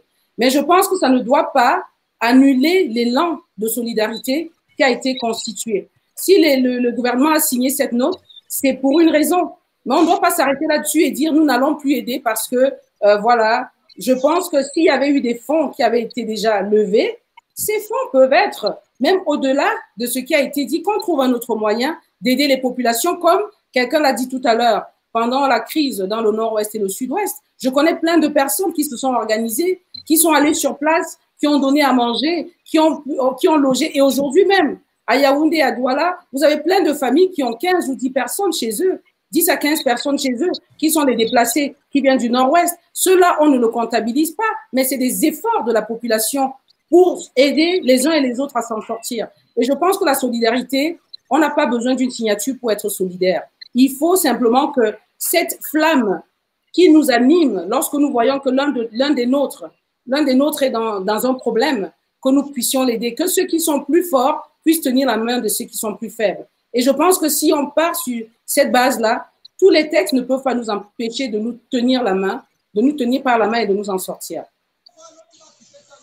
Voilà, nous tenir par la main et nous en sortir. Très bien dit, madame. Voilà, si on aurait bien voulu que Jean-Bruno soit là pour nous donner un peu aussi le ton sur la situation dans le nord, dans le nord et le nord-ouest et le sud-ouest du pays qui depuis des années déjà traverse des moments les plus durs de leur histoire. Voilà, avec la guerre et maintenant la pandémie, il faut dire que le gouvernement camerounais n'est pas au repos en ce moment. Alors, on va prendre cette question qui vous est adressée à vous, Dr Baliba, et Émilie Zoni qui dit, avec la stratégie de dépistage communautaire, de nombreuses personnes ont été testées positives au Covid-19, bien qu'étant asymptomatiques. Quel est le protocole prévu pour ces cas, simple isolement ou mise sous traitement? Ok, merci. Dr Baliba, la question est... Merci pour la question, Émilie. Déjà, je voudrais préciser que les tests qui sont actuellement mis en place ont une certaine sensibilité et une certaine spécificité. Et c'est en fonction de la sensibilité et la spécificité de ces tests-là que l'on décide d'utiliser les tests pour le dépistage. Donc, un peu pour dire pour les profanes que le test n'est qu'une orientation. Le test n'est qu'une orientation vers une éventuelle prise en charge. Et lorsqu'on a un cas suspect et qu'on dépiste, si le cas est positif, on peut supposer que le gars est effectivement malade et on prend des mesures d'isolement, on prend des mesures de quarantaine et de prise en charge qui sont prescrites par les différents protocoles. Mais lorsque le patient est négatif, on peut s'interroger déjà sur la fiabilité du test. Est-ce que le test a été fait sur les conditions normales? Est-ce que le patient présente des symptômes, encore que de plus en plus, les collègues commencent à s'orienter vers le scanner et l'IRM pour pouvoir effectuer des dépistages qui semblent être beaucoup plus fiables que les tests qui sont actuellement mis en place. Mais cela demande effectivement d'avoir beaucoup plus de cas supplémentaires. Donc, pour revenir à la question, c'est une question de surveillance tout simplement. Lorsque le patient est dépisté négatif, malgré le fait qu'il présente des symptômes, il faut continuer à le surveiller, il faut continuer à appliquer une mesure de quarantaine jusqu'à la disparition des symptômes sous un traitement sous un traitement symptomatique normal. Mais au cas où il y a aggravation, on peut commencer à supposer que le patient, peut-être, au cas où il présente des symptômes, de nouveaux symptômes qui sont peut-être spécifiques à la maladie, on a commencé à parler de l'absence de le fait que le patient ne ressente plus le goût ou alors l'odorat, oui, la perte du goût, voilà, la perte de l'odorat par exemple, qui commence à être des signes spécifiques de la maladie, on peut commencer à s'orienter vers un cas de Covid-19. Mais ce qu'il faut retenir en réalité, c'est que le test n'est qu'une orientation, mais la clinique doit continuer à guider la prise en charge des personnes dépistées, positives ou même encore négatives. Le médecin qui est en face de lui, le patient, doit continuer à faire confiance à ce qu'il voit, ça veut dire à la clinique.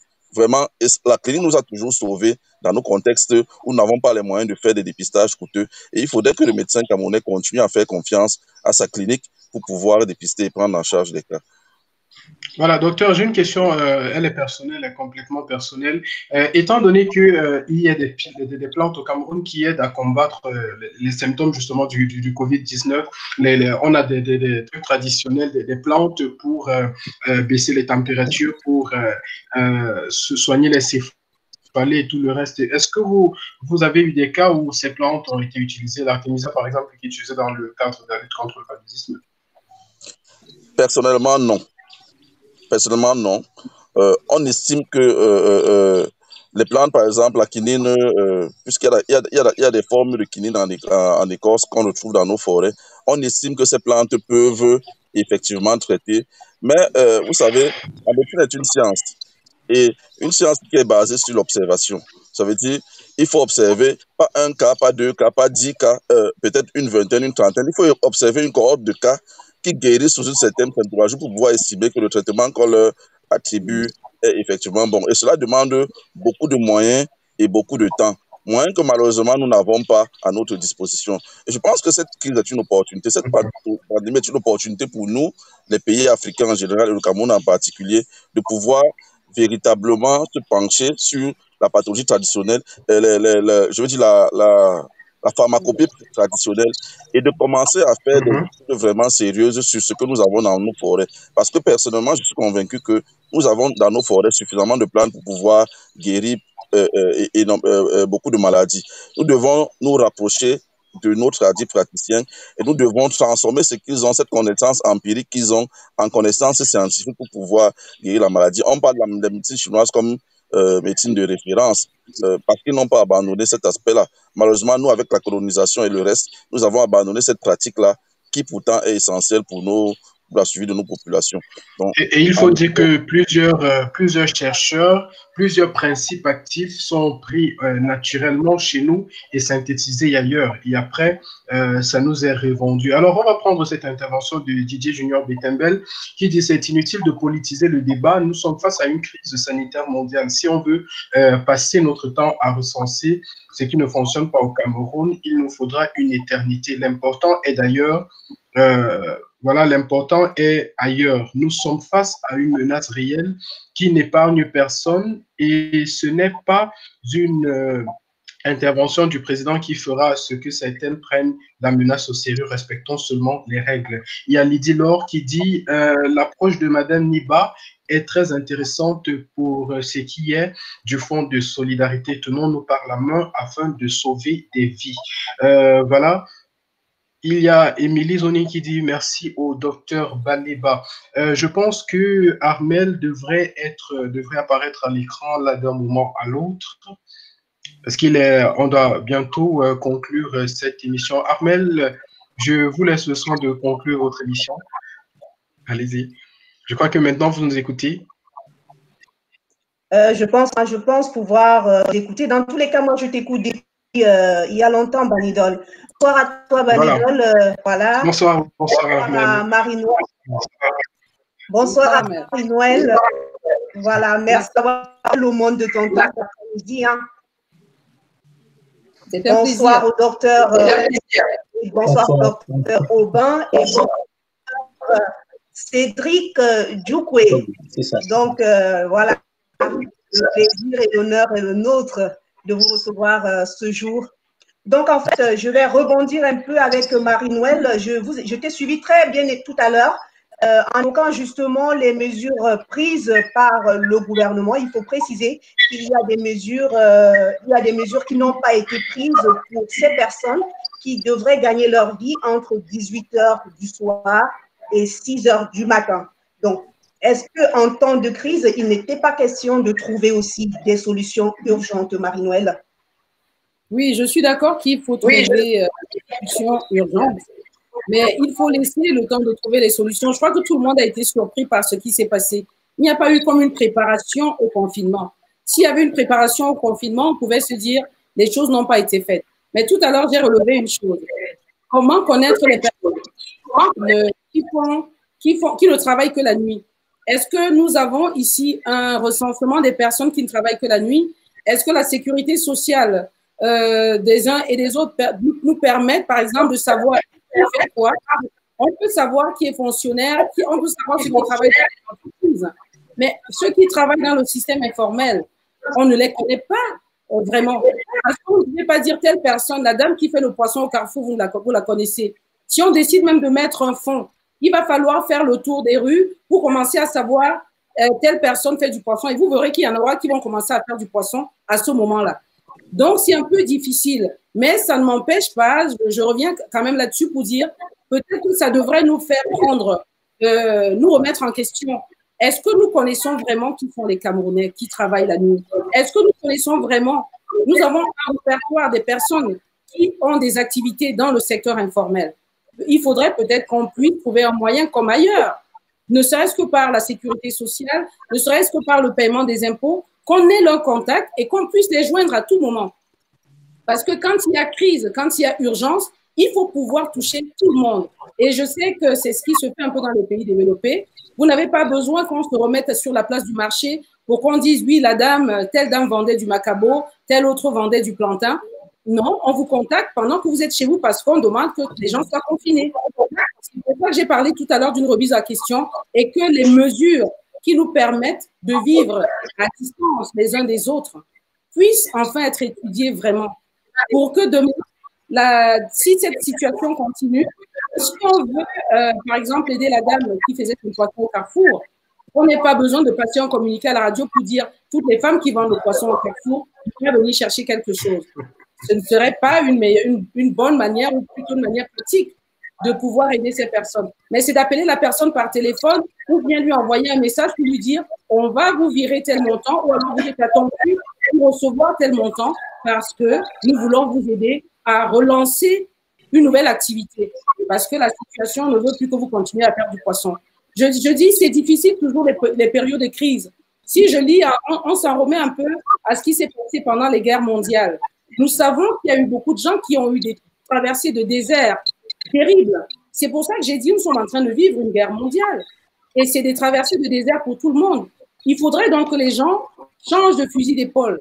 Il faudrait qu'on se dise, si je faisais le poisson, moi l'autre jour, je me suis retrouvée à faire mon champ parce que je me suis rendu compte que les légumes au marché étaient rares. Et moi, j'avais une parcelle de moi, j'ai dit, pourquoi ne pas commencer mon potager? Peut-être dans 2 mois, je vais manger des fruits, je vais manger des légumes, et peut-être que de mon marché, il n'y en aura plus. C'est pour ça que je pense, c'est peut-être des mesures un peu, des mesurettes, comme on dit, mais je dis, elles ne sont pas négligeables en temps de crise. Tout ce qui peut aider chacun à vivre, il faudrait que chacun pense à individuellement, pendant que l'État aussi est en train de prendre des mesures pour aider les uns et les autres. Donc, voilà ce que je voulais dire. Les mesures doivent être prises, certes, mais chacun doit pouvoir se reprendre en main et se demander comment je peux faire de ma vie si demain je ne peux plus continuer l'activité qui était la mienne. Voilà.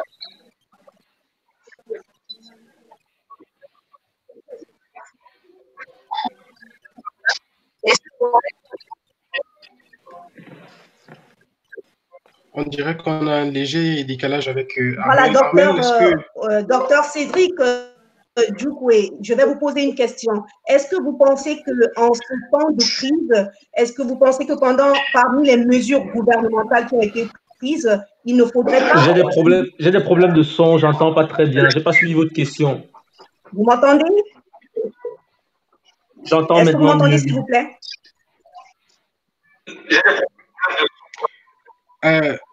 Je disais, vous êtes psychologue. C'est différent.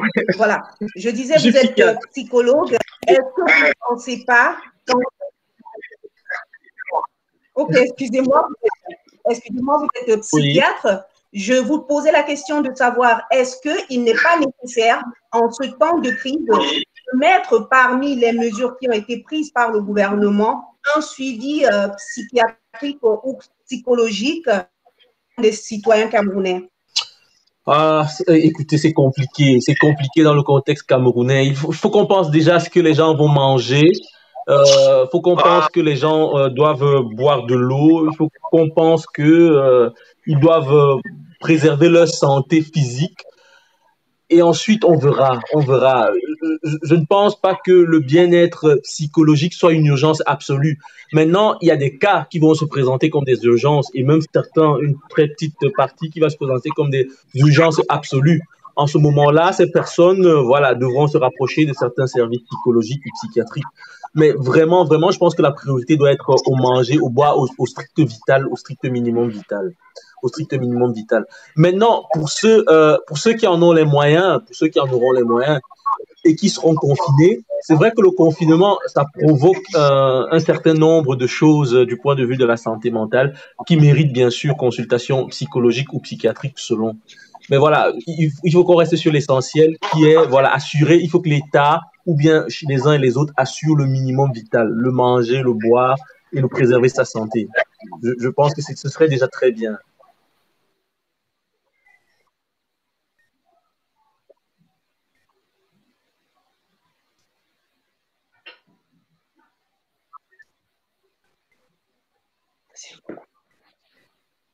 Allô? Voilà, je pense qu'on a un décalage assez important avec Armel. Armel, je pense qu'on pourrait déjà conclure cette émission. On est à pratiquement 1h30 de direct et tout à l'heure encore, je serai en ligne avec un monsieur plutôt des États-Unis, toujours dans le cadre des possibilités. Avec lui, on parlera plutôt de technologie. Donc, à ceux qui nous regardent maintenant, je vous invite à rester connectés parce qu'à 19h tout à l'heure, heure d'Italie, bien entendu, on sera en direct avec un spécialiste, avec un monsieur qui a un projet. Je préfère garder un peu la surprise comme ça. Si vous êtes connecté en ce moment-là, vous découvrirez. Je pense que c'est le moment de faire un dernier tour de table, Armel, pour conclure. Alors, Madame Niba, qu'est-ce que vous dites aux autorités camerounaises, aux Camerounais en général, à ceux qui se trouvent partout dans le monde maintenant, dans le cadre de la lutte contre cette pandémie? Un dernier mot pour la fin. Je vais répéter comme tout le monde le dit, il faut respecter les consignes qui ont été édictées. Il faut que tout le monde chacun prenne soin de soi en respectant ces mesures-là, lavage des mains, la distanciation, par exemple, rester confiné au maximum pour être complètement confiné, éviter de sortir sans son masque parce qu'on le dit, on n'a pas besoin que ce soit obligatoire, mais je pense que même pour sa propre survie, il faudrait porter un masque. Et puis, que chacun, je pense qu'avec les moyens qu'on a, que chacun essaie d'éviter d'aller dans des milieux où il y a beaucoup de personnes, tant que ce n'est pas nécessaire. Ceux qui sont malades, qu'ils restent à la maison, qu'ils appellent le numéro qui a été donné pour, si on sent qu'on a les symptômes du Covid-19, qu'on puisse appeler ce numéro vert. Je veux simplement dire que les choses vont plutôt bien au Cameroun. Dommage qu'il y ait eu quelques morts. On en a eu un peu plus. Je veux dire, un mort de plus et un mort de trop. Ce serait bien qu'on n'en ait plus. Mais il faut prendre soin de soi en sachant qu'il y a d'autres maladies également. Il faut continuer également à se préserver des autres maladies. Il n'y a pas que le Covid-19 qui existe. Aujourd'hui, il y a des gens qui évitent même de prendre soin des maladies qu'ils avaient avant parce qu'ils pensent que s'il n'y a que le Covid-19 qui va tuer. Je pense qu'il faut continuer à prendre soin en respectant les consignes qui sont données pour éviter le Covid-19. Et je souhaite que demain, on nous dise que la pandémie a été complètement maîtrisée. Voilà, il ne s'agit pas que du Cameroun, mais du monde entier. J'espère que demain, je vous reverrai, vous, vos idoles, tous ceux qui ont parlé aujourd'hui, et que voilà, nous ferons encore d'autres émissions. Voilà, merci bien, Madame Niba. C'est un point de vue très important. C'est moi qui vous remercie d'ailleurs pour le temps que vous avez accordé. 1h30 en ce moment, un moment pareil pour une maman comme vous. J'imagine que c'est prendre beaucoup à votre famille aussi. Voilà, on va se retourner tout de suite vers le docteur Cédric. Docteur Cédric, qu'est-ce que vous dites pour la fin de cette émission en espérant vous retrouver vous aussi très à bientôt, toujours sur notre page? Oui, merci Banidol. Écoutez, laissez d'abord les soins, hein, comme Madame Niba le disait, que tout le monde puisse en sortir, qu'il n'y ait pas trop de morts. Voilà. Je pense quand même que on est encore à une étape où, au Cameroun, l'État peut prendre certaines mesures qui ne vont pas lui coûter grand-chose pour que les choses se passent autrement, pour que les choses aient un impact moins violent, moins agressif en termes de mortalité sur les populations. Je pense notamment à baisser les prix de l'essence, à contrôler certains prix, le prix des matières de première nécessité, des aliments de première nécessité, à contrôler le prix des masques s'il y a une fabrication industrielle massive de masques, à contrôler le prix et mettre à un prix vraiment bas, le subventionner. La subvention, il ne faut pas toujours de l'argent liquide. On peut subventionner par des arrangements aux entreprises, par des abattements fiscaux. À partir d'un bureau au ministère des Finances, il y a beaucoup de choses qu'on peut faire pour que voilà l'impact soit le moindre. Et voilà, je sais qu'en tant que psychiatre, l'après-pandémie sera, voilà, ce qui est attendu dans la période de l'après-pandémie est quand même quelque chose qui ne s'augure pas, qui ne sera pas très beau du point de vue psychologique, mais c'est pas ce qu'on souhaite, ce n'est pas ce qu'on souhaite. On souhaite que les gens puissent développer une certaine résilience, c'est-à-dire une capacité d'adaptation importante. Donc, les gens puissent développer une certaine résilience et que, au bout de la pandémie, les gens puissent être psychologiquement et somatiquement mieux à la fin. Donc, on n'est qu'à l'étape des souhaits maintenant. On ne peut que souhaiter.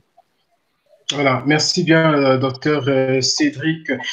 On va remercier tous ceux qui ont été avec nous tout au long de cette émission, vous qui nous avez regardé vos différentes interventions. Je remercie également la régie pour le travail colossal qui est là-bas. Chaque fois qu'on a à faire cette direct, on se retrouve parfois à voir 4 continents qui se retrouvent là sur vos écrans. C'est pas un travail du tout facile. Bien, on va dire merci à tous ceux qui ont intervenu. On va dire merci à vous, très chers panélistes, docteur Cédric, madame Niba, Jean-Claude qui est parti tout à l'heure. On a aussi le docteur Baliba qui était avec nous. Je vous donne rendez-vous tout à l'heure à 19h. On sera avec Tegwo, Daniel Joyoum et nous parlerons du Covid-19 toujours, mais ici, dans le cadre de solutions qu'on puisse apporter. Voilà, j'ai gâché la surprise, mais soyez des nôtres tout à l'heure. Merci. Merci pour votre présence. Merci à vous, merci. Bonsoir. Nous espérons que l'écho de ce message portera jusqu'aux oreilles des destinataires et j'espère que si on vous contacte, vous deux qui êtes là et ceux qui étaient là aussi tout à l'heure, vous serez toujours disponibles pour notre rédaction dans le cadre d'une émission, pourquoi pas pour parler de l'Afrique, pour parler des Africains en général, parce que c'est notre but ici chez Vision Channel Africa. Notre but, c'est de mettre de la lumière justement sur ce que nous faisons dans le monde, ce que nous faisons chez nous. Voilà, voilà exactement. Vous pouvez compter sur moi personnellement, Banidol. Super, merci bien, docteur Cédric. À vous, très chers téléspectateurs, merci d'avoir été avec nous. Nous vous prions de prendre grand soin de vous, de rester à la maison, exécuter et respecter les mesures barrières. Prenez vos responsabilités, comme l'a dit Madame Niba, et je crois que comme ça, ensemble, nous pourrons barrer la route à ce virus et nous pourrons avoir un monde meilleur. Surtout, profitons de cette occasion pour, pourquoi pas, marquer un nouveau départ dans notre système de pensée. Je vous souhaite de passer une excellente soirée. Bonne fête de Pâques à ceux qui la célèbrent. Et aussi, je vous donne rendez-vous tout à l'heure à 19h. Heure de Rome. Nous vous souhaitons de vous porter très très bien. Au revoir.